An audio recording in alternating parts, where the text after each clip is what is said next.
Well, good morning, YouTube. I got a phone call from Jacob Carrio, the owner of Carrio Motorcars, and he apologized to me. So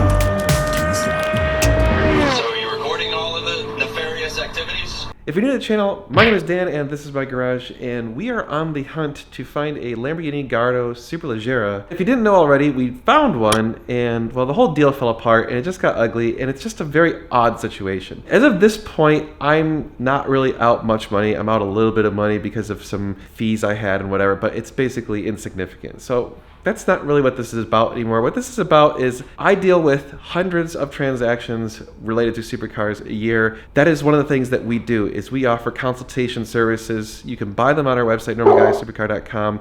We help people navigate the buying and selling and experience of these supercars. And so we help people all the time, and I deal with lots of dealers all the time. And you know, a decent number of dealers will tell you little lies and things like that to try and get you to buy the car. That's not unusual, and none of that shocks me. But this particular case, I felt like there was more dishonesty than usual, and it just kind of got ugly. So anyway, this is gonna be the last video I do about this because I want to move on. Okay, I need to move on for my own sanity. But I wanted to show you the apology, and then at the end I'm gonna tell you some data about it that well, yeah, made it kind of frustrating even more. So here's the apology, fairly unedited. Hello? Hi, is this Dan? This is. Dan, it's Jacob Carrio with Carrio Motorcars. Yeah. I'm all right. Good. Yeah, I just wanted to follow up with a phone call that's probably overdue. Okay. I was hoping that like the young kid I have here that's in charge of the sales guys Yes. would be able to go ahead and speak with you and get his point across and be able to talk to you and see if we can have a conversation. But obviously, unfortunately, he doesn't know how to handle himself or handle a situation when it becomes an issue. So I wanted to follow up with a conversation myself and see if I could talk to you and see if we could possibly work something out, or at least have a conversation and clear things up. Because well, I mean, I'll be honest. I'm not interested in doing any business with you guys. But I mean, if he wants to apologize to me or something, I'll appreciate the apology. But yeah, I'm gonna have him do that as well. I would like to apologize as well to you, not because we did any wrongdoing, but because the way the situation was handled was not properly. It should have never gotten that far. The facts behind all of it, regardless of what this kid said or didn't say, again, he's green, you know, and when I say green, he's not ripe. He's fresh in the business. He's been working at the store for about 8 months, just as a salesman. Never had any car guy experience, really doesn't have any car guy experience. And he just he got promoted about a week and a half ago, 2 weeks ago, to being a sales manager. Doesn't run the store. I run the store. I'm the owner of the store. I'm in charge of the store. But he does have the ranks as far as, you know, managing the leads and watching over the guys. That's pretty much what he does. So, again, I apologize. Well, I appreciate I was hoping that he would be able to handle the situation and be able to have a conversation with you. As far as the car goes, and, you know, more importantly to me, it's not the money. I'd rather have your business and have the understanding, and it's not because of a YouTube video. It's more so, my father's been in business 50 years. We've built a beautiful facility. I know you had the gentleman Scott here yesterday looking around at our cars. I mean, we have nice cars. We sell nice cars. And we've tried to, as we grow, become more and more and more transparent and instill that in all our guys. The facts of what happens is it wasn't even presented to you properly what the issues were with the vehicle. The two things that are wrong with the vehicle, which, again, to some people are a big deal, to some people aren't. I didn't know you had a car guy background. I'll be honest with you. I try not to get involved in all the deals. I try to let my guys do their thing. And I only get in, like I said, when there's, you know, issues that escalate to the point of where it's escalated here, where you're not being treated fairly. Again, YouTube video or no YouTube video. If you're upset, you're upset. And my job as an owner is to call you to see what I can do to go ahead and remedy it. And in the beginning, to apologize, again, for how the situation was handled. But the vehicle came back with the clutch percentage being low. Sure. So I believe he had told you that it had a transmission issue. I guess that's where the clutch comes into play. And I believe it's the compressor, if I remember correctly, is not firing on properly. So you'd have to replace the compressor. So my whole doing when I heard this from the mechanic, which was Euro Diagnostic, my first initial thing was I called over to the store. Hey, listen, Brian called, which is the mechanic that worked on the vehicle that checked it out. It was not a salesman. It was a mechanic. I'm not here to make anybody look good here. I'm just here to state the facts, kind of like you know, you stated in your video, you just want the facts to be presented. Calls me up, I call to the store. Hey guys, I know we have a vehicle, I know we have a deal pending on this car. We're selling as the cheapest car on the planet. before this guy comes all the way down here. Again, we have no knowledge of you being a YouTuber. I didn't do this to try to make any special treatment. We're just trying to do the right thing. Before this gentleman comes all the way down here, let's let him know that the vehicle clutch percentage is coming in a little low, and the AC is not working. I don't want this guy driving all around and this guy's sweating his brains out. But also that, because of what we're selling it at and the discount that we gave him, if he wants the vehicle, he's more than welcome to purchase the vehicle. But we want to make him aware of it and have him sign off on it, so we don't have any problems. We want to be transparent. Right. So I mean, apparently that they come across that way. No. So let me. So like, what you're telling me seems like a totally reasonable thing, and if that's how it would have been communicated to me, I would have been completely 100%. satisfied. But like, understand, your sales guy starts off the conversation by saying, "Hey, we know it's got an AC problem, but we fixed it, and we spent $5,000 or $6,000 fixing it." And then I specifically asked about the clutch percentage, and he said, "Oh, it's at 60%." So I mean, he's flat out lying to me from the start. And understand, like, that has, like, correct. That is bad. Like, that's bad business. So like, No, 110%. And like, the information he gave you is actually not lying information. It's information that was provided to us from the previous dealership in which we purchased the vehicle from. I bought the car on a green light, which green light means ride and drive at the auction. That's how the vehicle was purchased, is green light. It was supposed to come with all these service receipts as far as the clutch goes, as far as the AC goes and all that. So he's reading out, again, this isn't a car. I do all the buying at my store, just to be super clear. Again, Sure. I want to explain to you the process, and then maybe if you can understand where I come from and explain that this is my business, and maybe if I can deal with you directly, maybe we can do some business, and I can explain this properly, it would make sense, from a gentleman to a gentleman. Like I said, whether this is being recorded or not, I'm a super transparent guy. The car was purchased in that aspect, so when he gave you that information, that's the way it came through. Then, right before the vehicle is going to be picked up or shipped or whatever the case is, we have a PPI done, pre-delivery inspection, I should say, not PPI. Pre-delivery inspection done, and that's when the guy called me and let me know the issues with the car, and that's they're given to you. right. What we found, that the clutch came in a little low and the AC was not firing properly, which, again, we had purchased the vehicle previously from a dealership in New Jersey. Again, I've got nothing to hide.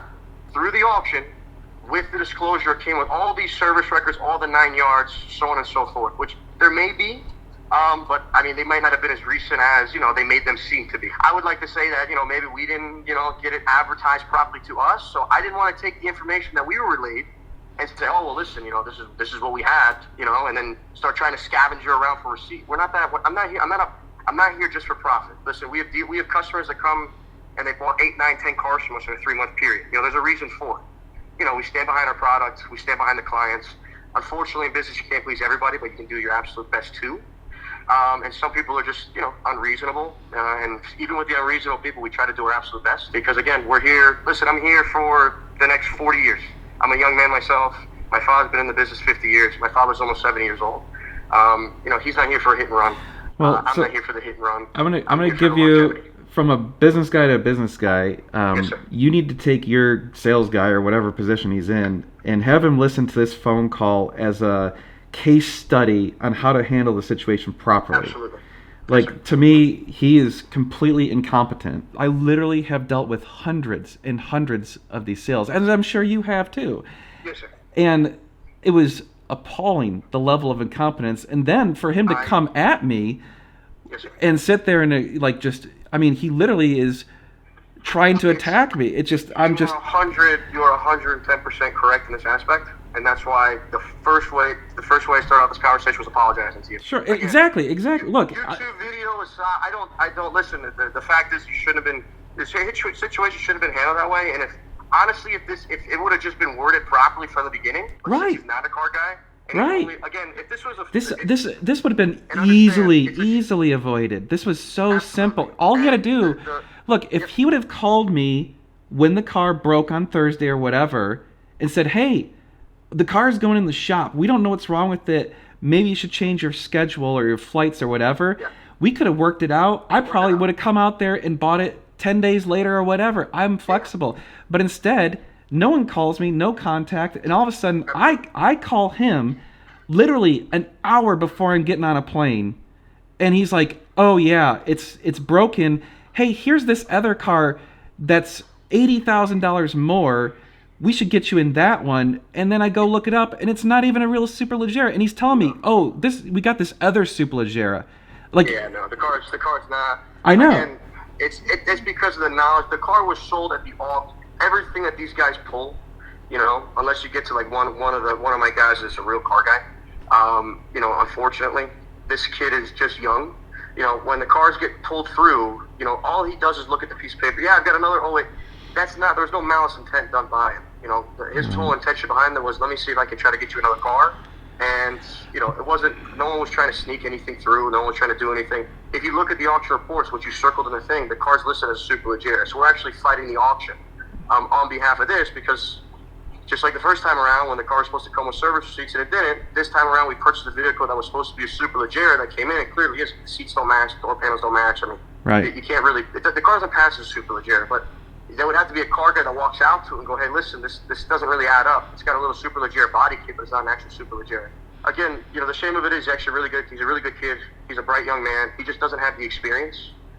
Listen, another thing is if it's, someone's been in the business 20 years and they speak to you this way, there's malicious behind, there's malice intent behind it.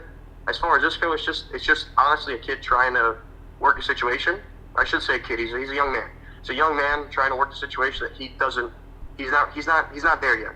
And he shouldn't have been, actually, it's probably my fault for putting him in the situation to go ahead and try to work the deal, try to let you know about it, hoping, again, I thought we were doing the right thing. Hey, listen, this is what it is. The last thing I ever expected was to see a YouTube video saying that, again, the car's not sold. The car's sitting here in my store. I told the guys here, listen, anybody calls, tell them it's sold, car's not for sale, because I was going to send it to the auction. Because I don't want to sell anything to somebody and have an issue with them because, this car gets to, let's say it gets to you. You're a car guy, so you understand. You're buying a $100,000 car. You understand what that comes with. A lot of people aren't. A lot of people are buying this car because it's under $100,000. They want to ride around a Lamborghini. They want to have fun with it. And then they bring it to their local Lambo dealer and they get a $25,000 service bill. Who do you think their next phone call is? It's me. And then I've got to be the bad guy or the good guy that helps them out towards the bill. Or I got to try and just take the car back because I don't want to, I don't want to stick anybody with the car. That was the whole point of this whole conversation. Hey, man, listen, you're not stuck with this car, but if you want it the way it sits before we send it to the auction, we're more than happy to sell you the car. And again, I apologize that it didn't come off that way. I apologize that you weren't spoken to properly as far as, the whole situation behind it. I apologize that he kept changing stories and looping around, and it all just circles back to him not having the experience. And, just understanding, hey, listen, just be straightforward, tell him what's going on, and just see how you can work with it. Apologize up front, and, we keep it rolling. And, if it was handled properly, like you said, we'd be able to do business. Maybe you would have waited, 8-10 days to get an exact bill of what it cost. Maybe you would have done some research on your own.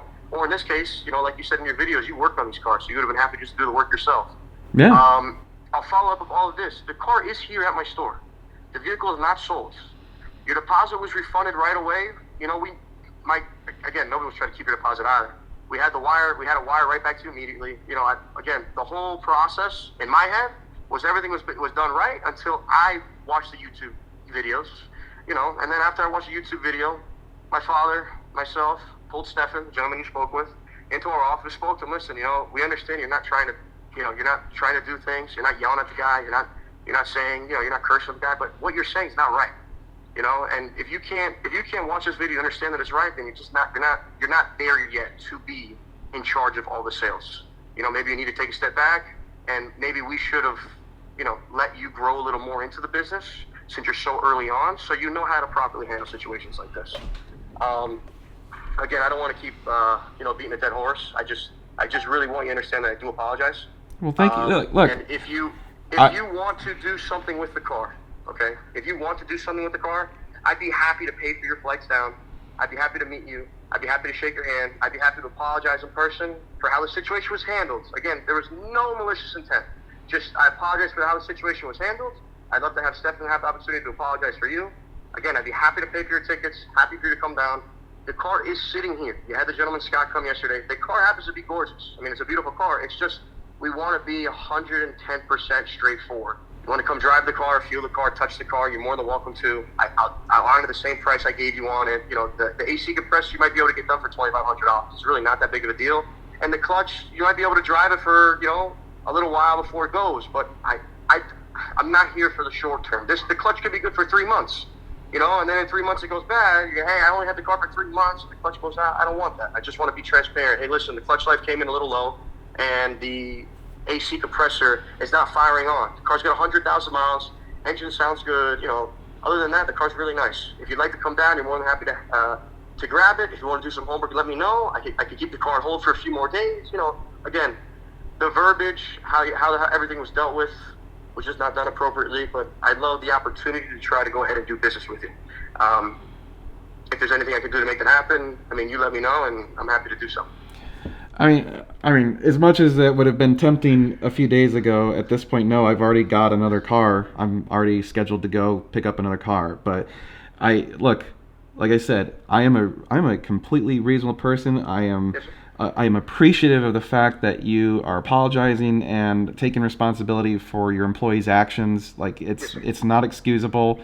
He's clearly incompetent and needs training and education about how to deal with people and how to, frankly, he needs to learn more about cars if you're going to be selling cars.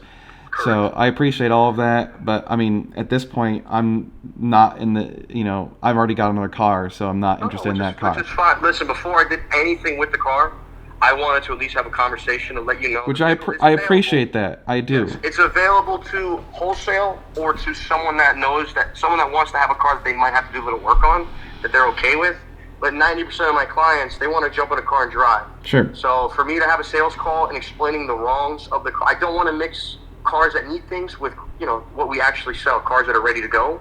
I don't want to put that impression out there. So my thing is just take it off the market, let's wholesale and roll it, or you get a mechanic or somebody or someone that wants to twin turbo it, track it or whatever. Perfect car for them. Yep. They don't care. They're gonna race it. They're gonna have fun with it. They don't care about the miles. Right. The car on the outside, I'm telling you, it looks like a 20,000 mile car. Your guy Scott will tell you the car's absolutely gorgeous. Yeah, he did. He said it looked great. Yeah. And like I said, if that deal falls through, and there's anything I can do, I'm happy to do business with you. Like I said, I'll fly you down here.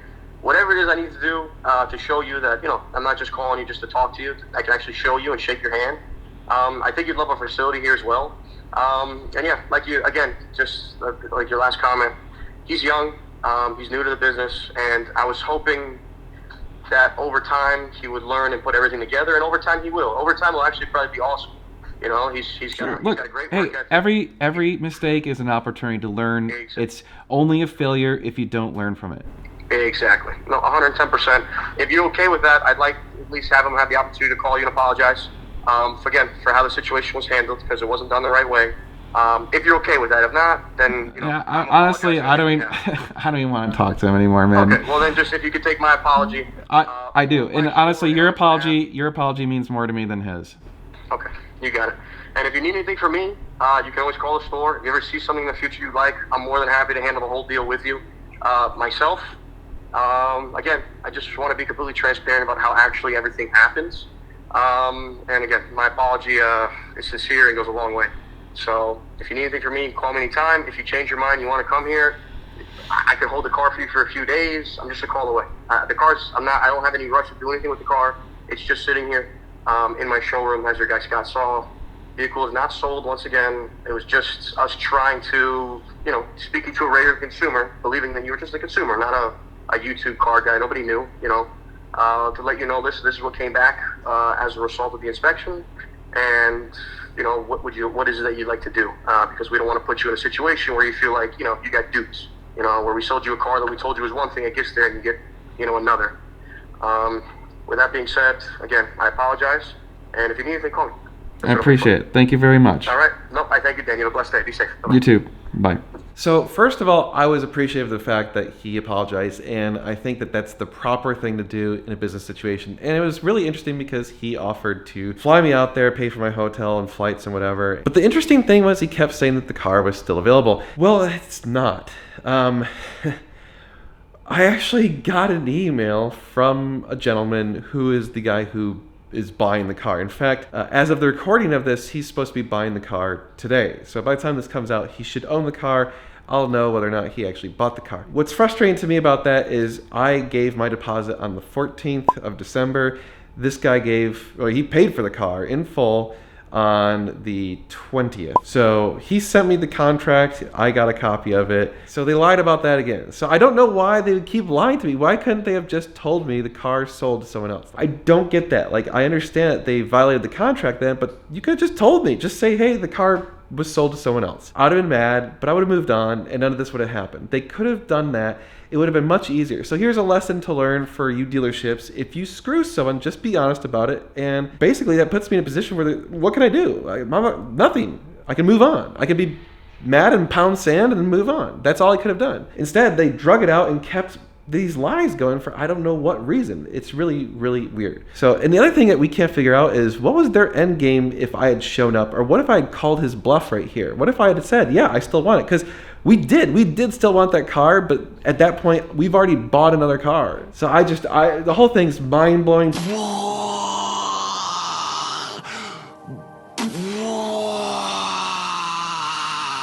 I don't get it, but anyway, whatever.